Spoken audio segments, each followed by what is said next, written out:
Soyez les bienvenus au programme Vivre par la foi. Aujourd'hui, nous apportons un message spécial pour vous, venu directement d'Angola, avec le thème Nous sommes morts d'hommes de Dieu.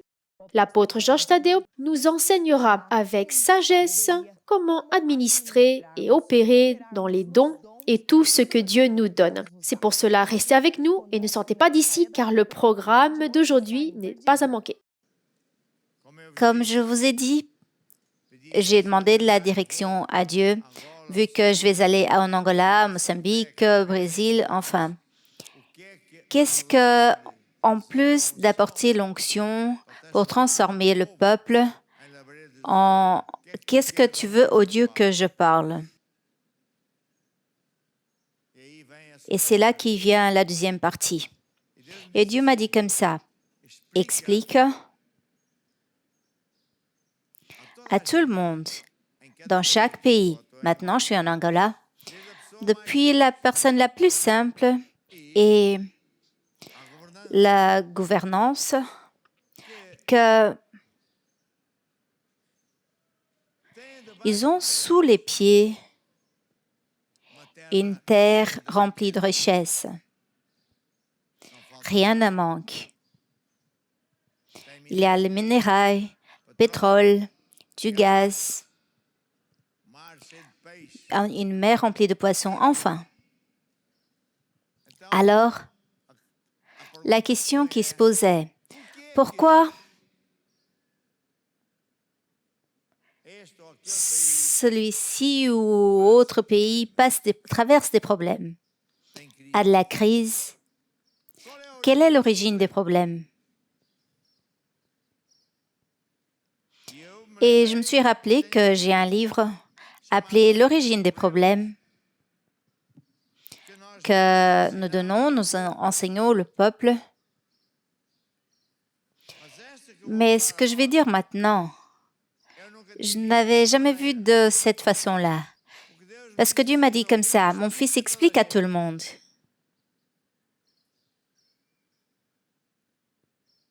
que rien n'appartient à personne, tout est à moi. Vous, mon frère, vous dites, je suis le propriétaire de cette maison. Vous êtes pour un temps, car vous allez mourir et vous n'allez rien amener. Vous êtes un homme d'affaires et vous dites, cette affaire m'appartient. Bien, c'est provisoirement. Est-ce que vous allez mourir et vous n'allez rien apporter? Le parti politique qui a gagné les élections ici ou là, c'est moi qui commande. Vous commandez parce que Dieu vous a appelé ou vous permet de commander, mais rien ne vous appartient. Vous êtes le Premier ministre ou le Président de la République et vous dites, c'est moi qui commande. Vous commandez parce que Dieu vous a mis là ou vous laisse commander. Mais vous devez vous rappeler que tout le monde doit se rappeler que rien n'appartient à rien. Dieu n'a pas donné le minéral et le pétrole à personne. Tout est à lui. Et tant qu'une personne ne comprend pas ce secret, le pays va rester avec les richesses sous les pieds. Le parti, la gouvernance, les hommes d'affaires vont continuer main tendue en demandant de l'aide. Parce que Dieu ne donne pas les choses à qui ne reconnaît pas que ça ne lui appartient pas, ça appartient à Dieu.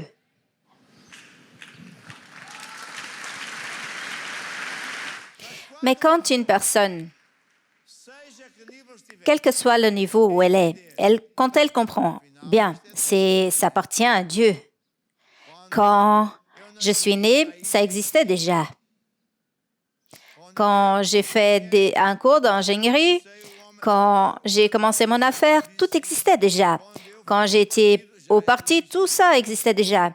Quand le parti a gagné les élections, tout existait déjà. Quand j'ai été nommé président, tout existait déjà. Quand j'ai été nommé premier ministre, tout existait déjà. Et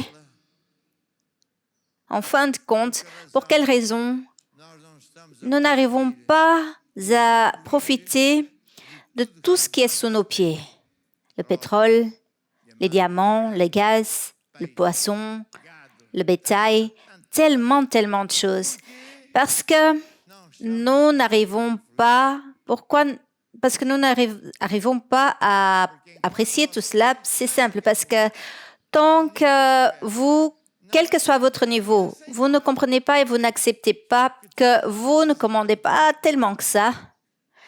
Vous ne commandez pas beaucoup, non. Et si vous commandez, c'est parce que Dieu vous le permet.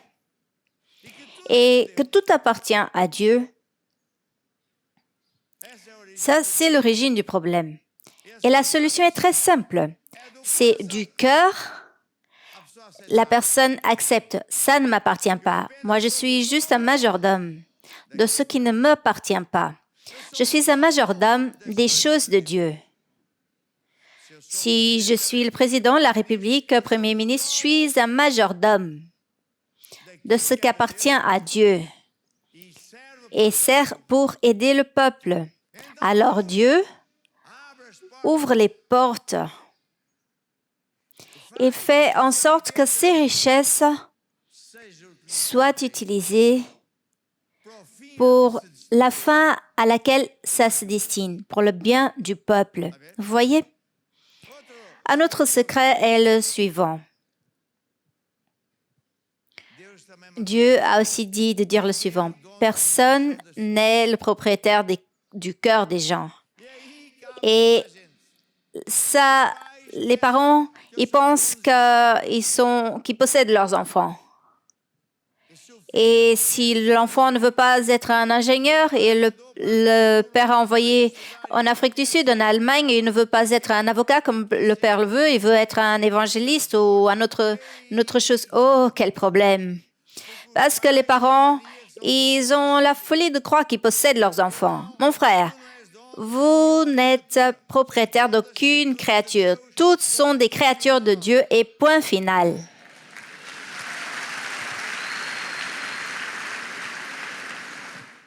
Vous êtes un majordome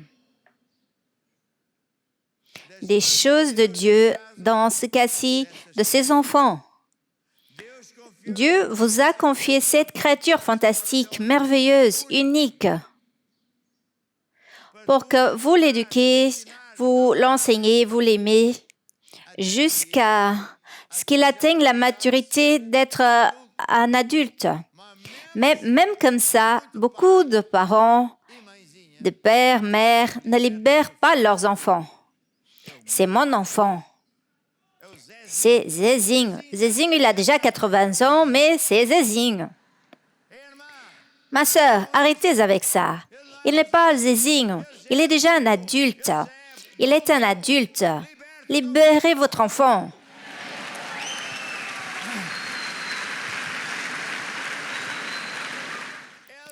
Il n'a jamais été à vous. Vous, c'est vous qui avez fait le nez et l'esprit? Où est-ce que vous avez été chercher l'esprit pour qu'il vive? Je parle bien? C'est une chose que depuis Adam est un problème. C'est moi qui le sais. C'est moi qui commande. Et celui qui ne veut pas être ce que je veux, c'est un terroriste. Terroriste.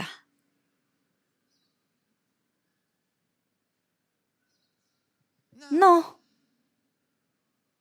Dieu ne donne pas les âmes des gens à personne.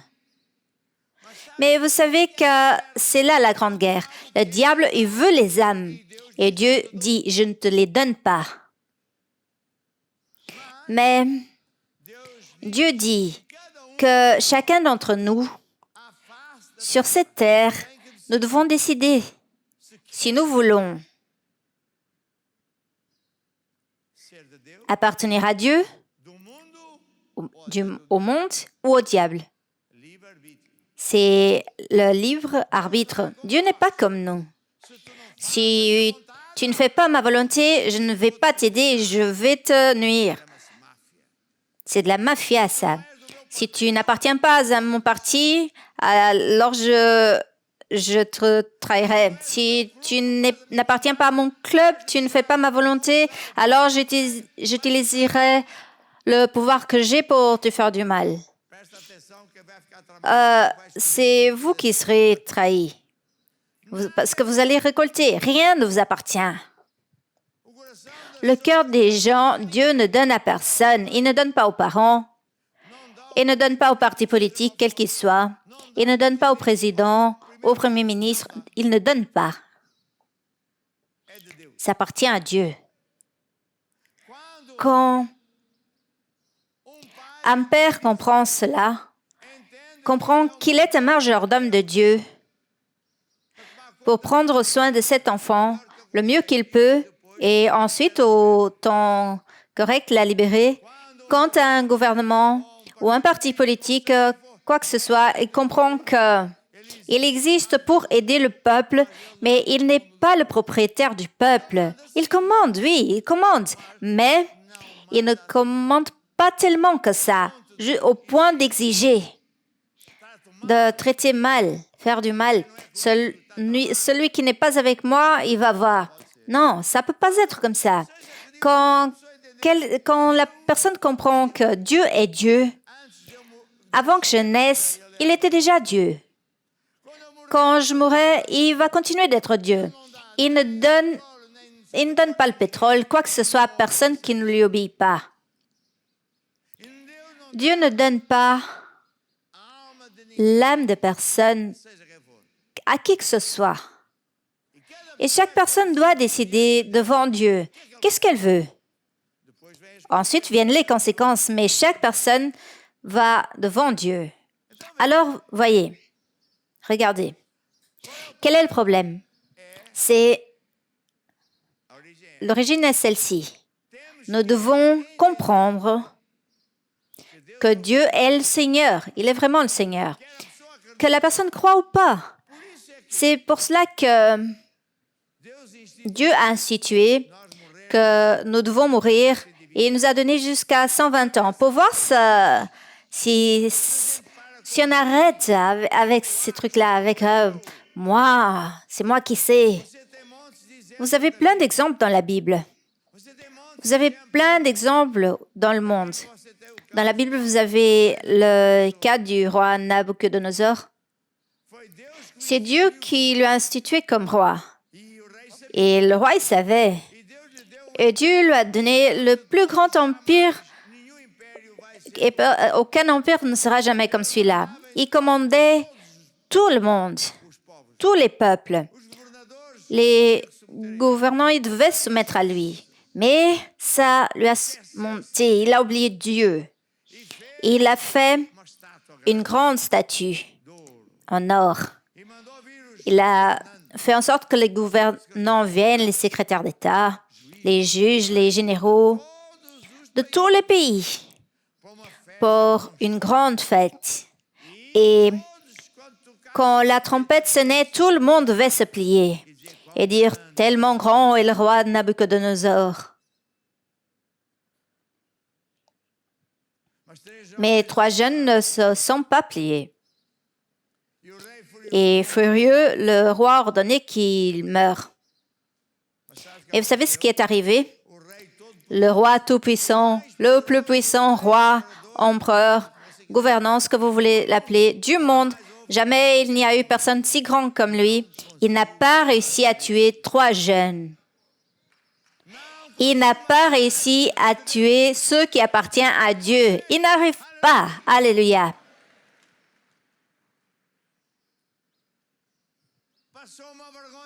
Il a subi une honte infamante. Tout le monde a vu. Notre roi tout-puissant, il n'arrive pas à faire une chose simple, tuer 3 jeunes, juste parce qu'ils appartiennent à Dieu. Vous voyez la différence? Il arrive à tuer les autres, mais ceux qui sans honte, ils appartiennent à Dieu, il n'arrive pas à les tuer. Alors ce roi, il a été intelligent. Il a été intelligent. Parce qu'il y a beaucoup qui ne sont jamais intelligents. Celui-ci a été intelligent, alors là, devant tout le monde, il a dit, attention, face aux faits, c'est indéniable. Ces 3 jeunes, ils ont le vrai et unique Dieu. Alors, ceux qui diront du mal de Dieu ou de ses jeunes, ces personnes-là on va les prendre. Alors, Dieu lui a béni à nouveau. Il a été grand parce qu'il a compris que Dieu est Dieu. Mais après, il a oublié à nouveau. Il y a toujours un collaborateur, un bras droit, un secrétaire d'État, quoi que ce soit. Oh roi, tu es le Tout-Puissant. C'est toi qui peux, qui veux, qui commande, tu fais ceci, cela. Et il a oublié. Et tout orgueilleux, il a donné un discours, un bête discours. Et Dieu lui a enlevé l'esprit d'être humain. Vous êtes un vase, une coupe. Et ce corps est un vase, une machine incroyable, une machine phénoménale. Les médecins disent qu'il est impossible, cette machine humaine, qu'elle n'ait pas été faite par le Créateur. Et Dieu a enlevé ce qui est à l'intérieur, l'esprit d'être humain. Et vous savez qu'est-ce qu'il a mis à l'intérieur? Un esprit de vache. Et le roi commence à avoir des poils de vache, peau de vache, et à faire les bruits de vache. Alors le roi, vous avez bien dormi. 7 ans. Mais vous savez qu'est-ce que Dieu a fait? Il ne lui a pas enlevé le royaume. Il n'a pas permis que personne lui vole l'empire. Dieu voulait lui donner une leçon à lui et à tout le monde. Il vivait dans les champs comme les bêtes, comme on dit, comme les vaches. Et après 7 ans, Dieu est rentré à nouveau, lui a enlevé l'esprit de vache et a mis l'esprit d'être humain. Et il est revenu à lui. Mais quand il est revenu à lui, il a dit, « Je comprends. Mon orgueil, c'est moi qui commande, qui peut, qui veut, mais Dieu continue d'être Dieu. Il m'a donné la grâce d'être à nouveau un roi. Alléluia. »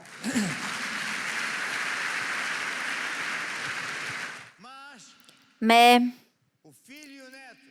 son enfant et son petit-enfant, ils connaissaient l'histoire, ils étaient là. Mais le moi, l'orgueil, c'est moi qui sais. C'est moi qui ai ceci et cela. C'est moi qui commande. Je commande l'argent, ceci et cela. Il a fait une fête dégoûtante, l'orgie de l'ivresse, avec les ustensiles de la maison de Dieu. Quand ils étaient dans cette fête, une main est apparue et a écrit dans le mur, « Mene, mene », ça veut dire « Tu as été testé, mais pas approuvé, et tu vas disparaître ». Ce même jour-là, Dieu a enlevé l'empire à son petit-fils et lui a donné aux Perses. Le même jour, parce que Dieu est Dieu. Et c'est point. Alléluia. Alors, quel est le secret? Pour que nous, que ce soit en Angola, Mozambique, Cap-Vert, Portugal, où que ce soit, pour qu'on puisse profiter de ce qui est à notre disposition. Quel est le secret pour que nous ne soyons pas des esclaves d'autres peuples qui viennent pour explorer, rester avec tout et ils nous laissent les restes? C'est savoir que Dieu est Dieu et tout lui appartient. Savoir cela et admettre cela, ça change déjà le cœur de Dieu. Bien, laisse-moi voir s'il croit réellement. Mais ensuite, après, il y a une autre chose. Vous savez, personne ne donne des ordres à Dieu. Et ça, c'est un autre grand secret. Il y a beaucoup de gens qui pensent qu'ils donnent des ordres à Dieu. Il y a beaucoup de gens qui donnent des ordres dans la maison de Dieu. Vous avez déjà vu que, comme c'est fou de vouloir commander Dieu ou la maison de Dieu, il n'y a pas de bon sens. Il n'y a pas un minimum d'intelligence, un minimum de capacité. Depuis quand est-ce que quelqu'un commande Dieu? Depuis quand est-ce que quelqu'un commande les choses de Dieu? Ça, c'est une autre grande origine des problèmes. Il y a des églises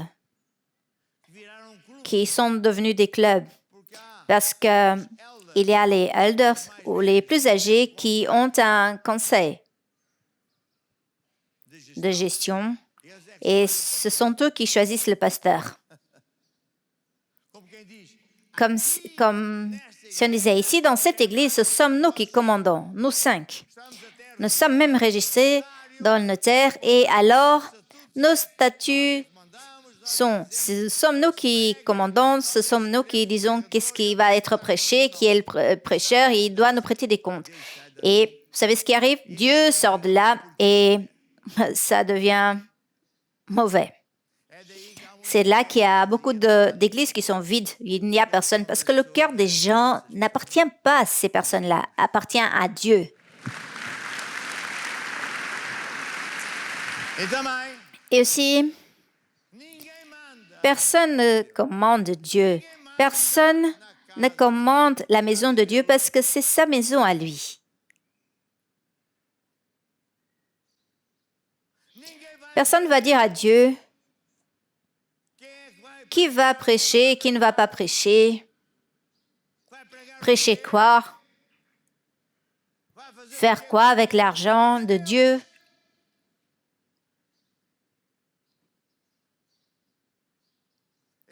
Ça, c'est une autre grande origine des problèmes. Quel que soit le niveau, à n'importe où dans le monde, il y a toujours dans le monde des pays où des gens bien, la grande partie des gens sont bonnes, sont sincères, la grande partie des gouvernants ce sont de bonnes personnes, mais parfois ils sont entourés de personnes qui n'ont pas la capacité mentale pour exercer ce qu'ils exercent. Ils donnent des conseils qui ne sont pas sages. Oh, nous devons commander l'Église. Pensez bien. Tu veux commander Dieu? Non, c'est moi qui commande ici. Vous allez mourir. Tu ne commandez pas tellement que ça. Vous commandez ce à quoi vous avez été appelé de commander, mais tu ne vas pas commander à côté. Pensez bien à ce que je vais vous dire. Vous allez rentrer dans un avion de TAP ou TAG. Vous allez vers Lisbonne et vous arrivez là-bas. Vous voyez le pilote principal. Vous voyez la femme du pilote. Et la femme dit comme ça, « Moi aussi, je suis la femme du pilote, alors moi aussi, je commande. » Mon frère, sortez de l'avion parce que l'avion va tomber. Vous ne commandez pas, mais je suis la femme du pilote. Vous ne commandez pas. Si vous devez aller au dentiste, vous arrivez là-bas et vous voyez la femme qui veut aussi donner des ordres. Sortez du dentiste parce que vous allez rester sans vos dents. La femme de dentiste n'est pas dentiste. Nous devons comprendre les charges, les fonctions. Nous devons comprendre qu'une personne est appelée pour ceci et elle ne commande que ça. Elle se soumet, elle commande vers le bas et dans les parallèles, elle ne commande pas.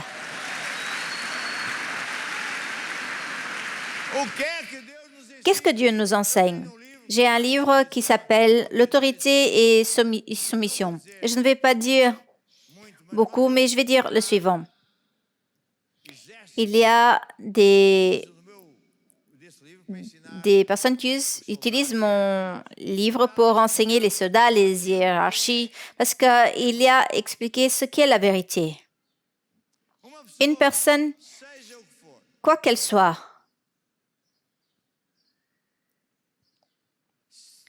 Elle doit comprendre les principes faits par Dieu d'autorité et soumission.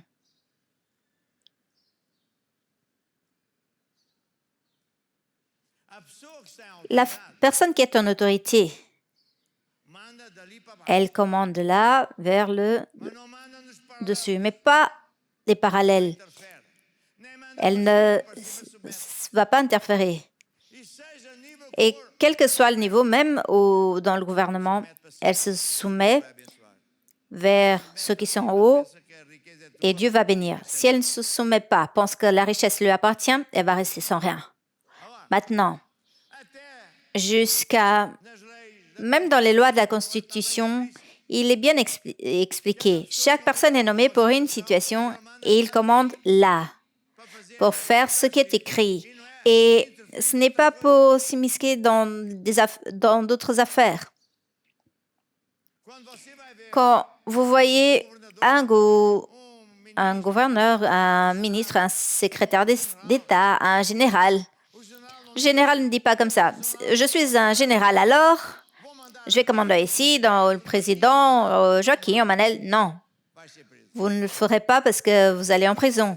Vous n'avez pas été nommé pour commander là. C'est juste dans certaines limites. Même dans le mariage, quelle est l'origine de beaucoup de problèmes? C'est que le couple se marie, commence sa famille, et la mère veut s'immiscer dans le mariage. Et la fille ou le fils de sa mère, il dit, « Oui, mère, qu'est-ce que tu veux? Non, ta femme, elle ne sait pas bien cuisiner. Je vais chez toi pour expliquer comment ça se fait. » L'étudieux se marie. Il doit dire, « Mère, c'est plus toi qui commande ici. Tu as déjà commandé et tu as fait très bien. Maintenant, celui qui commande dans ma maison, c'est moi. »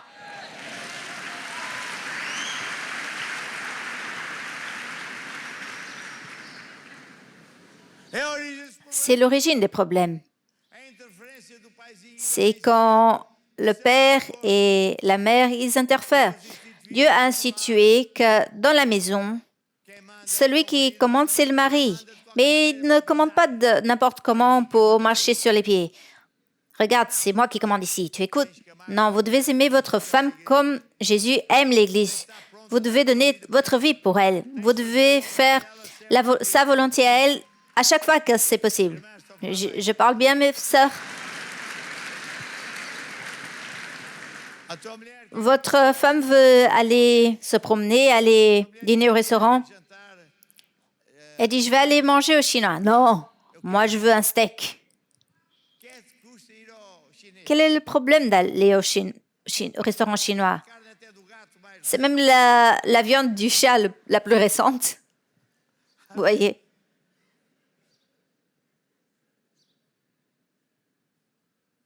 Maintenant, quand Dieu dit que l'homme est le leader, ça veut dire qu'il doit écouter son épouse, voir qu'est-ce qui est le meilleur. Si elle a besoin de ceci, ils vivent ensemble, mais il y a des situations où lui, comme homme, ça, c'est pas bien. Mais ce n'est pas faire de sa femme une esclave. Et c'est la même chose à tous les niveaux. Si vous lisez la Constitution, peu importe le pays, ces lois, elles sont très bonnes. Elles disent quel est le titre d'un gouverneur, quelles sont les tâches qu'il doit accomplir.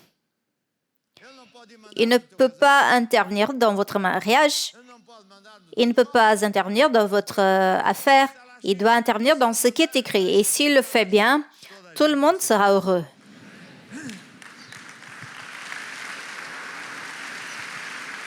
Le problème, c'est quand quelqu'un sort de son bureau, de son mandat et veut interférer dans ce qu'il ne peut pas. Maintenant, nous pouvons comprendre mieux. Quel est l'audacieux qui veut donner des ordres à Dieu? Vous ne voyez pas que c'est vraiment bête. Comme donner des ordres à Dieu ne produira jamais de bons résultats parce que Dieu n'obéit personne. Avant que vous soyez né, il existait déjà. Quand vous mourrez, il continuera d'être Dieu, le propriétaire du ciel, de la terre, de l'or, de tout. Ça, c'est de la sagesse. Vous comprenez, mes frères? Alors, si je ne peux pas donner des ordres à Dieu, si personne ne peut donner des ordres à Dieu, personne ne peut commander la maison de Dieu. Personne ne doit dire comme ça. Moi, j'ai gagné les élections comme Premier ministre, je ne sais pas où. Vous êtes Premier ministre pour accomplir des fonctions publiques, des fonctions du gouvernement. Mais vous voulez vous asseoir dans l'église et pour dire à Dieu, c'est qui le prêcheur? Qu'est-ce qui va être prêché? Comment on utilise l'argent de l'église? Non.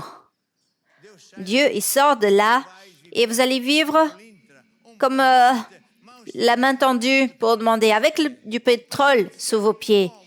Quelqu'un qui tend les mains sans argent parce que vous ne comprenez pas les choses basiques, sages de Dieu. Mais je suis sûre que tout le monde, peu importe où, parce qu'on nous écoute partout dans le monde, vont comprendre que oui, Dieu est Dieu, je vais faire mon boulot, ma part, je vais laisser que Dieu me bénisse, que Dieu m'aide, aide le peuple. Et là, toutes les nations seront prospères.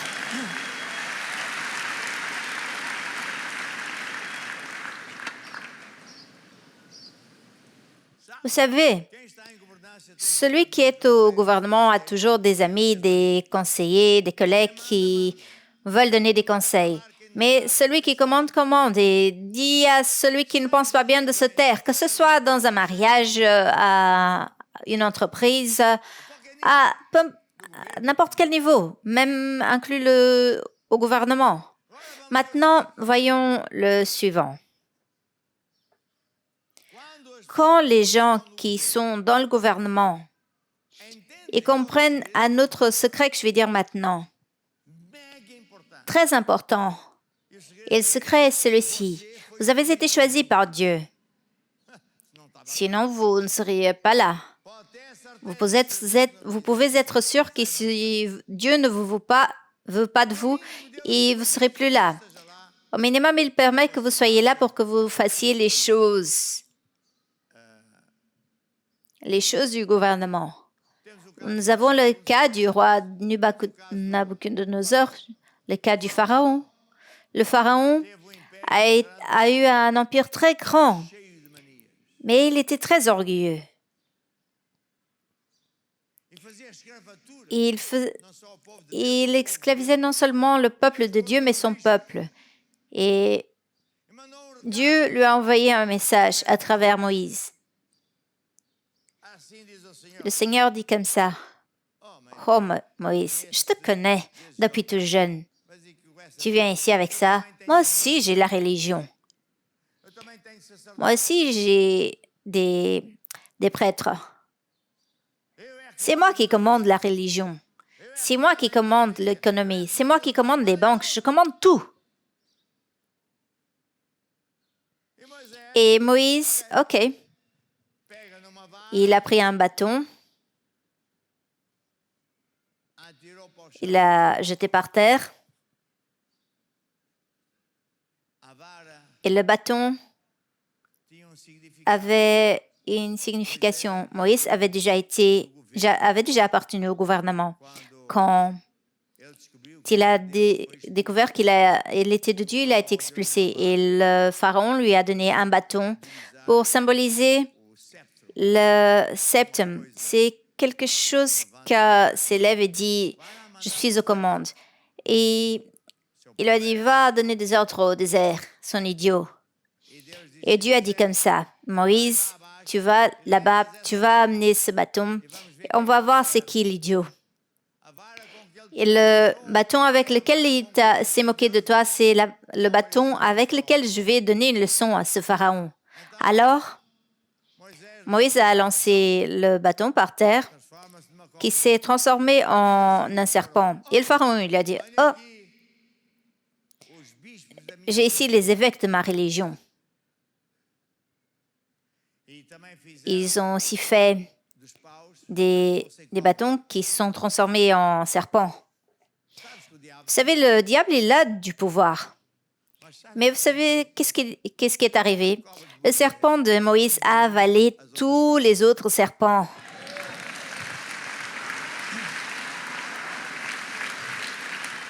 Vous savez, il y a même des églises, on dirait que c'est évangélique, mais Dieu n'est même plus là. Pourquoi? Parce que Dieu ne commande pas, ce sont eux qui veulent commander. J'ai connu un bonhomme de Dieu. Il avait beaucoup de succès. Il y a beaucoup d'années en Amérique. Une église très grande lui a invité pour aller prêcher. Un dimanche, il est apparu et il ne le connaissait pas personnellement. Et ils ont vu, oh, il est noir. Oh non, ici, en Amérique, je ne veux pas un prêcheur noir dans l'église. Alors l'homme est sorti tout triste. Il est sorti de l'église, il y avait un arbre, et il a commencé à pleurer. Il a dit, oh Dieu, regarde cette méchanceté. À cause de la couleur de ma peau, ils ne me reçoivent pas. Je suis très abattu. Et Dieu lui a dit comme ça, quel est ton problème? Ils ne t'ont pas laissé rentrer. Non, ils ne me laissent pas rentrer. Et Dieu a dit comme ça, à moi non plus, ils ne m'ont pas laissé rentrer. C'est un club et Dieu n'est pas là. C'est pour cela que eux, yek, normalement, ce sont eux qui disent du mal d'église comme la nôtre. Yek. C'est la rage, parce que nous vainquons et pas eux. Nous avons de l'argent pour aller en avant et pas eux.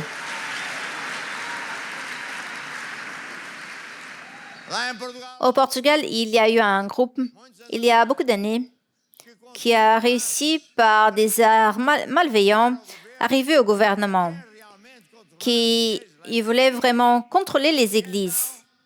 Alors, ils ont réussi à faire une alliance, appelée Alliance évangélique. Tout le monde devait leur obéir. Et moi, je n'obéissais pas, parce que ce n'est pas légal, et je n'obéis pas comme leader à une autre chose. J'obéis Dieu. Et vous ne savez même pas ce qu'ils ont fait. Ils ont été à la presse dire ceci et cela. Ils ont essayé de porter plainte. Mais vous savez quoi? 10, 20, 30 ans se sont passés. Où est-ce qu'ils sont? Je ne les ai plus jamais vus. Je ne les ai plus jamais vus. Parce que celui qui n'appartient pas à Dieu, ciao, ciao.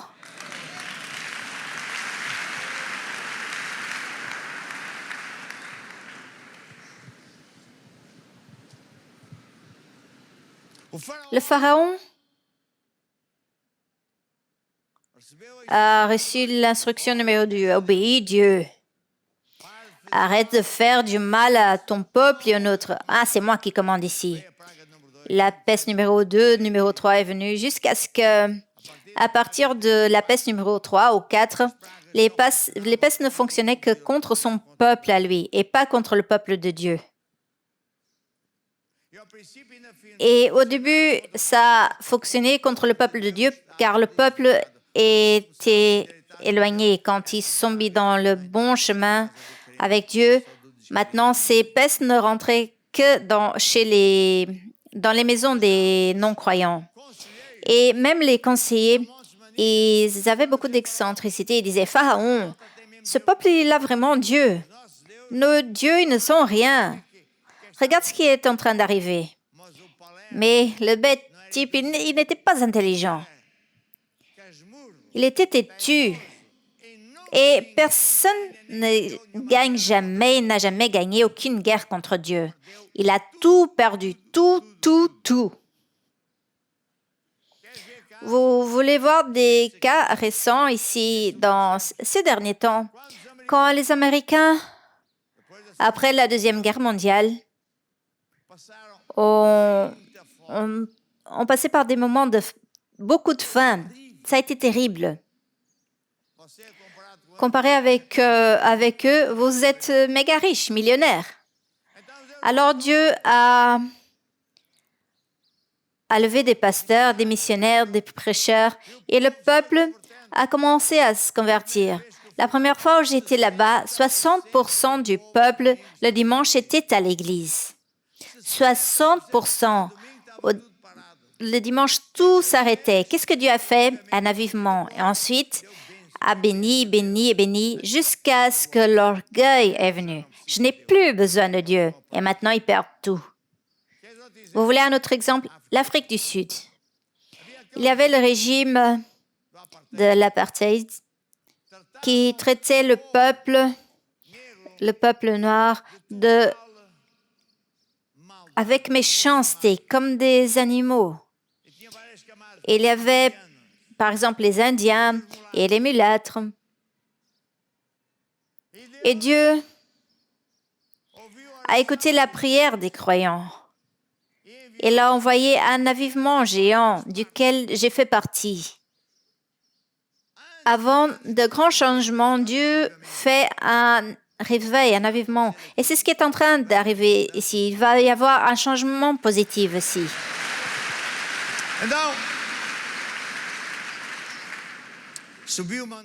Mandela s'est levé et il y avait tellement de gens qui étaient enragés. Sa femme, elle voulait de la vengeance. Mais Mandela, il ne voulait pas de la vengeance.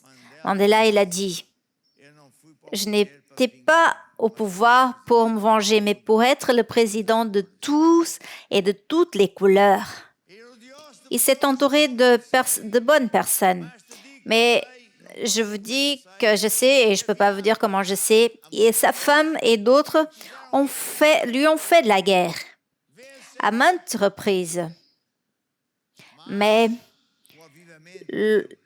l'onction divine a empêché une catastrophe, un massacre. Et par conséquent, un pays pauvre, misérable.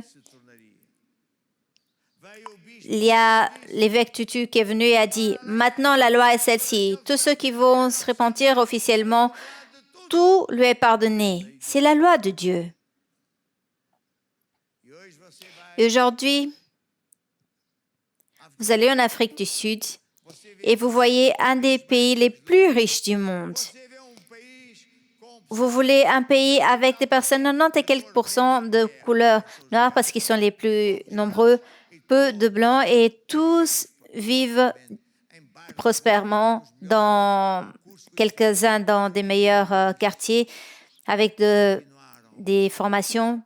Pourquoi? Parce qu'ils ont continué de craindre Dieu. Vous arrivez là-bas et vous dites, quelle est votre profession? Je suis leader d'une église. Oh, révérend, le chef des douanes vient, il prend des photos. Ici aussi, c'est la crainte à Dieu.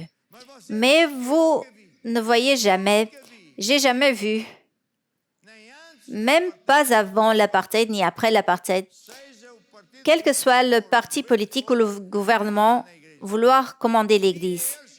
Je les ai vus appeler les églises et demander l'opinion sociale ou d'autres choses, parce que l'Église ne peut pas non plus commander la politique. Ça, c'est un autre secret.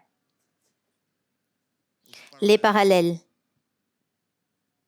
Alors, si chacun est à sa place, Dieu va bénir. Un gouvernement doit comprendre qu'il est là parce que Dieu lui a appelé ou permet. C'est la vérité. Il est un majordome des choses qui ne lui appartiennent pas, appartiennent à Dieu et dépendant du statut de la nation, c'est au peuple.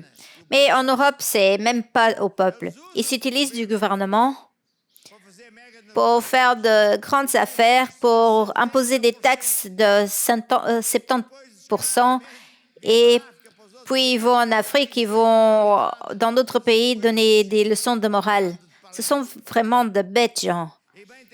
Ils ont essayé de fermer Mana à plusieurs reprises, mais avec Dieu, personne ne vint.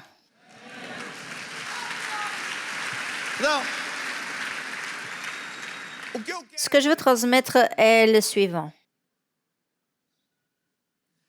qu'il y a une sagesse qui vient de Dieu, qui nous fait comprendre que ce qui est au gouvernement est au gouvernement, ce qui est à l'entreprise est à l'entreprise, ce qui est à la famille est à la famille. Même le gouvernement, quand il fait des lois, il doit les faire pour le bien de la famille, mais ce n'est pas pour commander le mariage. C'est qui se marie? Vous n'allez pas vous marier avec cette personne parce que c'est moi qui commande. C'est quoi ça? Si chacun est à sa place et comprend que Dieu est le Seigneur de tout, et je crois que ça commence à arriver parce que j'ai vu un nuage de prospérité venir en direction Angola et transformer tout ça, et le diable plié, en train de perdre la bataille.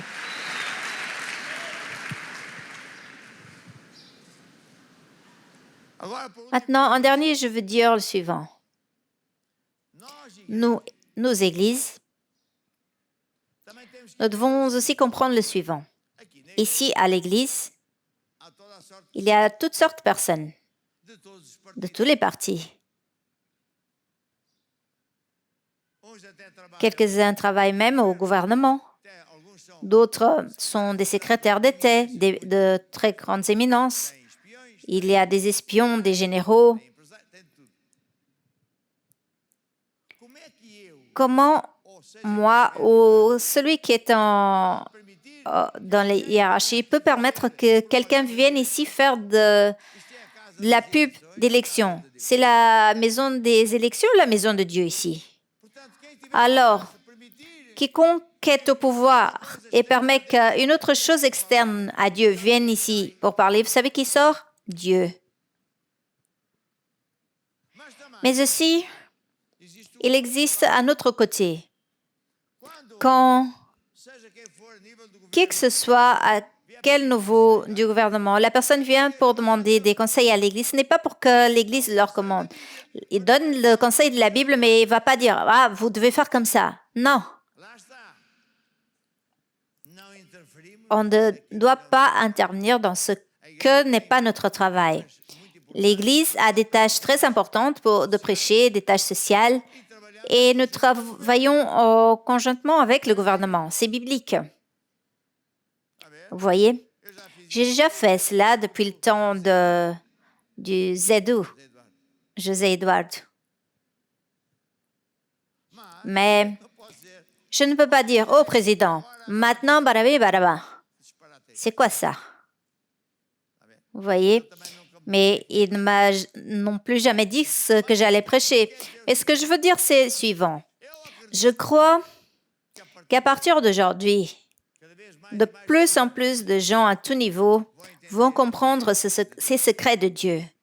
Et Dieu va réussir à être le Dieu de tout.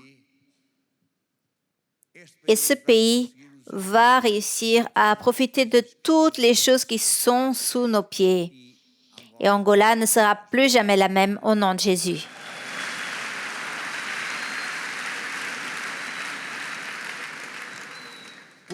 En dernier, je veux dire encore une chose. Dieu dit comme ça. Dis à mon peuple le suivant. Il n'est pas bien. Il n'est pas bon que le peuple soit contre le gouvernement. Même qu'ils pensent qu'ils ont raison, ce n'est pas bien. Il ne peut pas y avoir du divorce. Il ne peut pas non plus avoir du divorce de l'autre côté, parce que sinon, ils n'ont pas de peuple. Ils vont commander qui? Alors, qu'est-ce qu'il doit y avoir? De l'harmonie, mes frères. Ce n'est pas de la division, mais c'est du respect mutuel.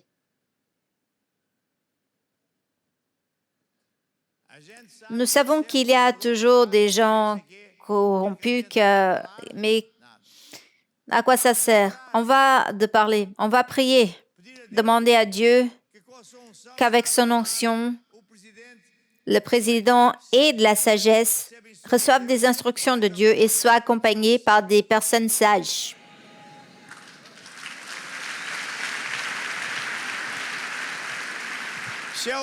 Si c'est le parti qui a gagné les élections, qu'ils aient aussi dans dans ses dirigeants la même chose, des personnes sages qui craignent Dieu, qui ne vont pas commander là où Dieu n'a pas demandé de commander, mais qui soient amis du peuple. Ils fassent la paix avec le peuple, qu'ils essayent de leur mieux pour qu'il y ait de l'harmonie et non pas de la division. Qu'est-ce que Dieu dit? Que là où il y a des divisions, de la guerre, des conflits, toute œuvre de Satan vient.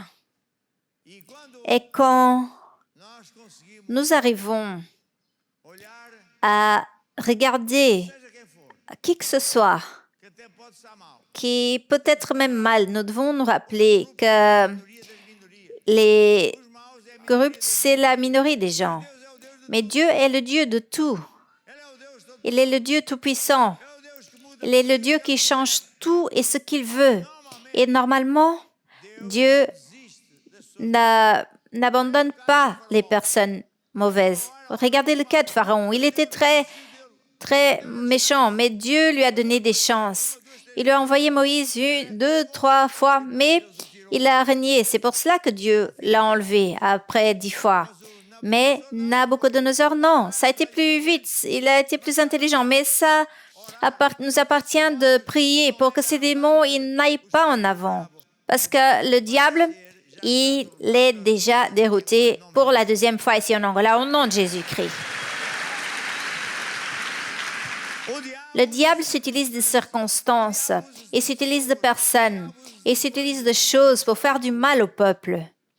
Il ne vient que pour voler, pour tuer, pour détruire. Même ces personnes, elles se laissent emporter par des forces du mal, par de la rage, par des jalousies, par je veux, je peux et je commande. Mais plus nous prions, plus nous pardonnons. Oui, pardonner, parfois ce n'est pas facile. Moins nous disons du mal de l'autre qui a fait ceci, qui a dit cela, et nous louons Dieu, plus vite Dieu va vous mettre dans l'ordre. Alors, oui, les richesses qui sont sous les pieds seront utilisées pour le bénéfice de tout ce pays merveilleux. Alléluia.